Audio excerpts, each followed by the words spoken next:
When the wind changed its mind. There was a morning when the world seemed caught between two seasons. The air carried both warmth and chill, as if the day itself hadn't decided what it wanted to be. She woke to the faint rattle of the window, the curtains stirring in a rhythm that matched her unsteady breathing. The room was half-lit, the kind of light that didn't belong to morning or afternoon, just a pale, lingering hour that stayed too long before moving on. She lay still for a while, listening. The soft hum of the refrigerator from the kitchen. A faint tap from a loose branch outside brushing the glass. The quiet life of things that kept existing even when you didn't pay attention to them. It had been months since she began living alone, though she still caught herself reaching for an extra cup when she brewed coffee or setting 2 plates out of habit. The human mind was slow to adjust. It clung to patterns the way vines held on to walls that no longer needed them. The day outside looked uncertain, thin clouds moving fast, the faint sound of leaves shivering against one another. The wind had been strange lately, restless, like it was carrying something unseen from elsewhere. She got up, wrapped herself in a sweater that still smelled faintly of rain, and stood by the window. The horizon was pale blue, but the trees below bent and shifted, their branches tracing invisible movements. She used to love mornings like this, when the air had a pulse and everything seemed possible. Now, it felt different, too wide, too quiet, like standing at the edge of a memory that refused to fade. There was a time when the wind had been a comfort to her. It used to carry laughter through the open window, the smell of cooked rice from the neighbor's kitchen, the soft hum of life happening nearby. Back then, she used to believe that the air remembered, that if she stood still long enough, it could bring her pieces of the past. But that was before he left. She never liked to think of it as leaving. The word sounded deliberate, too sharp, too cruel. What happened between them had been more like the slow loosening of a thread, quiet, natural, almost kind. One morning they had woken up and realized the world had moved a few steps ahead of them, and they were still standing in the same place, trying to catch up. The end came without noise. Just silence, the kind that grows between people who stop knowing what to say. There were no fights, no tears that lasted beyond the first night. Only small things undone, an unfinished letter on the table, a half-empty mug, the scent of someone's shampoo fading from the pillow. He packed quietly. She watched him fold his shirts, his careful hands smoothing creases that would return once he placed them in the bag. The wind was strong that morning, blowing through the window, lifting the curtains like they were trying to reach him before he left. When the door closed, the air went still. For weeks after, she tried to fill the silence, watering plants that didn't need it, rearranging books by color, cooking too much food. The apartment echoed in small ways. Every step sounded louder.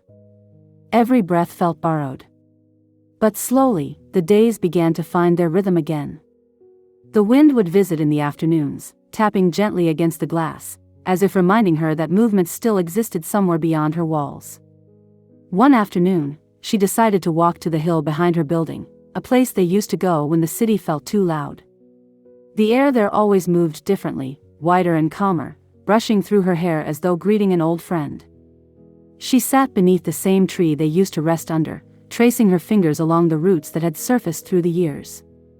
The sky was shifting, streaks of orange tangled with gray, the kind of light that didn't belong to any hour.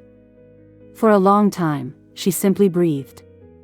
The air carried with it the faint scent of grass, the salt of the nearby sea, the dry dust of the road below. It filled her lungs in uneven bursts. She realized then how long it had been since she'd really paid attention to the wind. It had always been there, indifferent, dependable, passing through her life without asking permission.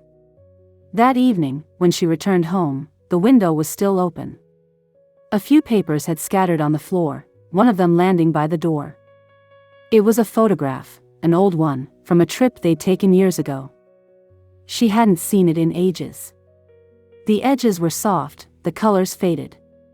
2 silhouettes stood at the edge of a field, their backs to the camera, both facing a line of mountains that looked like folded paper in the distance. She stared at it until the light dimmed completely. Then she placed it inside a drawer she rarely opened. The days passed quietly after that.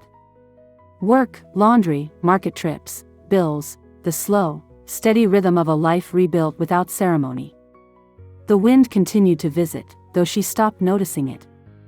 It moved through her days like something half-remembered, never loud enough to remind her, never soft enough to forget. Until one day, it changed. It was a morning like any other, the smell of bread from the bakery below, the faint music of radios from passing tricycles, the neighbor's child calling out to someone unseen. She had opened the window out of habit, expecting the same gentle current of air. But what came through was different.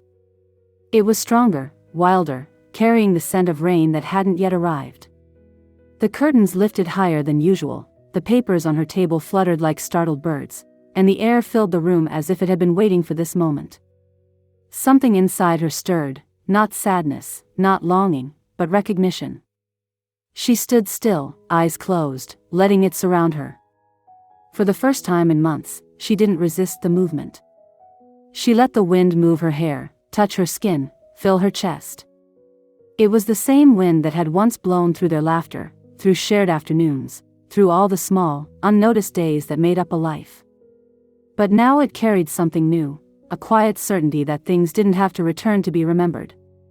She thought of all the things the wind must have seen since that day he left, the rain-soaked streets they used to walk, the buildings that rose where trees once stood, the endless motion of people trying to find or forget something. Maybe it carried pieces of all of them, folding their stories together before letting them go again. The day grew warmer as the hours passed. She left the window open, even as dust began to settle on the sill. There was no reason to close it anymore. That evening, she went for a walk. The streets were nearly empty, the air thick with the promise of rain. She passed the park where they once sat on the swings when the electricity went out, the corner store where he used to buy the same bottled drink every Friday, the narrow path lined with lampposts that hummed quietly in the dark. Everything was both familiar and far away, like a dream she had already woken from but still remembered the feeling of. At the edge of the park, she stopped to watch the trees. Their branches moved in unison, bending and straightening in long breaths. She could hear the faint whistle of air weaving through leaves, an old sound, unchanged. She stayed there until the wind eased, until her heartbeat matched the rhythm of its fading. When she returned home, the first raindrops had begun to fall. They left small marks on the pavement, circles that vanished before they could grow. She stood by the open window once more, watching the storm take shape. The wind moved differently now, slower, heavier, like it was tired from its journey. She felt something shift within her too, something that had been waiting quietly for a long time. It was not peace exactly, but something close, a gentle stillness, a sense of release. She realized she no longer needed to hold on to the stories of what had been. The wind had carried them long enough. Later, she made tea and sat by the window. The rain had softened to a mist, the air cooler now, the kind that clung to skin and memory. The light from the nearby building shimmered through the wet glass. Somewhere far off, a car passed, its tires slicing through puddles. Then silence again, not the heavy kind, but one that felt earned. She thought about the way life moves, how it circles back in quiet patterns, how it waits for you to notice what has already changed. The wind outside had turned calm again, barely moving the curtains. She reached out and let her fingers graze the edge of the fabric. It felt cool, alive, passing. There were no grand realizations, no sudden closure.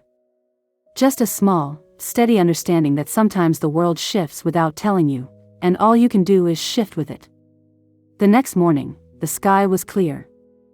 The city looked washed clean, edges sharper, colors brighter. She left the window open as she got ready for the day. The air that entered was softer now, almost kind. For the first time in a long while, she didn't think about him. Not because she'd forgotten, but because the thought no longer asked to be remembered. By afternoon, a light breeze passed through the room, lifting the edge of a curtain, just enough to let sunlight in. She looked at it, at the small movement, the easy grace of it, and smiled. The wind had changed its mind again. And so had she.